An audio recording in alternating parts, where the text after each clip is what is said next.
By the end of this episode, you'll have some ideas around how you can take process efficiency and prioritize it into helping your team sell more deals more quickly. Welcome to Sales Process Made Easy, the show helping 7 to 8 figure industry, construction and trade sales and business leaders finally end the stress of inconsistent sales by simplifying your sales systems so your team can close more deals and grow faster.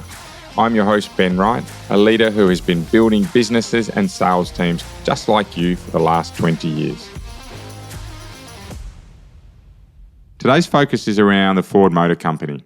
And by the end of this episode, we will have deepened your perspectives around how operational efficiency and innovation shouldn't just be left to the back-of-house teams, but how sales teams can really clearly drive growth from prioritising their own efficiencies. So Ford's a company that grew explosively around about the early 1900s. 1913, to be precise, was the time when we really saw Ford take off like a rocket. Now, back in those days, there were no computers, there were no typewriters, I believe, and certainly no phones or iPhones, right? But Ford focused really heavily on how they could drastically lower their manufacturing costs to reduce their prices significantly and essentially take cars from being a luxury to something that's affordable for the mass market. Now stay with me because there's a very short-circuited, relevant lesson here for us as sales leaders that we can take from Ford. But to finish off that story, the Model T, which was Ford's product at the time, that became a real symbol of mobility, right? With them selling 15 million units in the 7 years that followed, right? So 15 million units out the door by 1920. Huge numbers, huge growth that all came about from innovation in process. Now, there is without any doubt at all that innovation in sales process can also accelerate sales growth. I've worked with a team recently, towards the end of last year, that had a sales process that was characterised by meeting the customer, engaging with them, doing a sales design, preparing a sales quote, and then trying to close out the deal.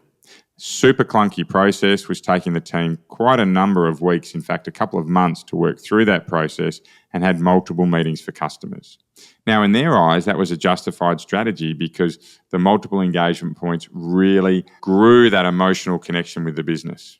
From where I sat, we were investing significantly more, tens of hours more, into dealing with our customers on a hunch that it created a great emotional connection with us. Where in fact, what was actually happening at the time with that team was their sales were going backwards. In fact, they had just had their worst quarter in a number of years when I joined to help them.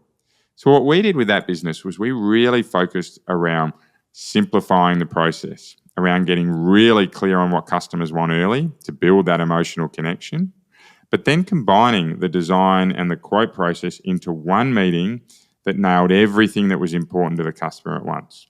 What happened as a result is that team went from its worst quarter on record to not only catching up sales from that quarter, but having their best year on record by the end of that 12 months. So the lesson here for sales or for sales leaders is really that if you can prioritize efficiencies in your process that simplify it, that reduce friction, and really that allow your team to get out to more customers with a great sales experience, that's where you're going to get growth.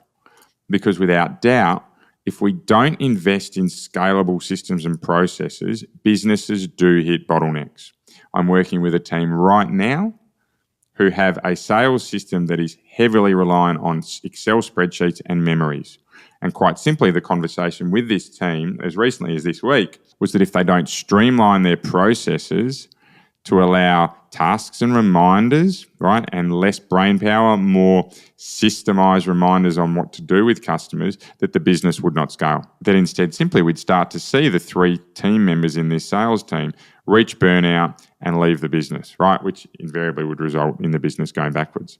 So sales leaders out of the Ford Motor Company lesson, where they really focused on that assembly line process and streamlining it, it's to think about what we can do with our sales process that will ensure we have a more streamlined experience for our customers, where we can use automation to allow their details to be put into the CRM and allow faster quotes, where we can be having quote templates for our team that have one page ready for personalisation so they're not creating quotes from scratch, or not creating mundane quotes that are the same for customers each and every time. Where we have a sales process that focuses in the first call around getting clear on what customers need, who's making the decisions and when they're making them by, rather than leaving them to salespeople to find out across the process, right across their journey. It's fast, it's lean, it's efficient, we get it out early, and it helps our customers decide if we're the ones they want to be working with. So for sales leaders, and we'll look more closely into this on Friday, the key call to action out of today is to have a think about any areas of your sales process right now that are clunky and inefficient. Get that done, and that's a great result from today. So thank you for joining in. We're really grateful for our fantastic listener base. We're dropping podcasts every Monday, Wednesday and Friday mornings. Between each podcast, the one thing that I really ask leaders to think about is how they can, for both themselves and their teams, focus on being 1% better each and every day. Because without doubt, it does make a difference. Bye for now. Are you struggling to grow your monthly sales numbers? Feel like you've reached a sales ceiling, are involved in every deal, or have no real sales system in place to help you grow? And is that causing a level of worry or stress about how you can get more sales in the future? If that's you, that's exactly why we created the Sold Out Sales Teams program, to help you get month-on-month sales growth with less stress. In just the first week, we will lock down your quoting process to grow sales by 25 to 30%. And that's just week one. And for the first 3 podcast listeners that we speak to this week, we'll offer you a bonus one-on-one strategy session with me to make sure you can pay off your investment even faster, which, by the way, for most businesses is only 1 or 2 extra sales. To book in, click the link in our show notes. It's a direct calendar link so you can instantly confirm your meeting time.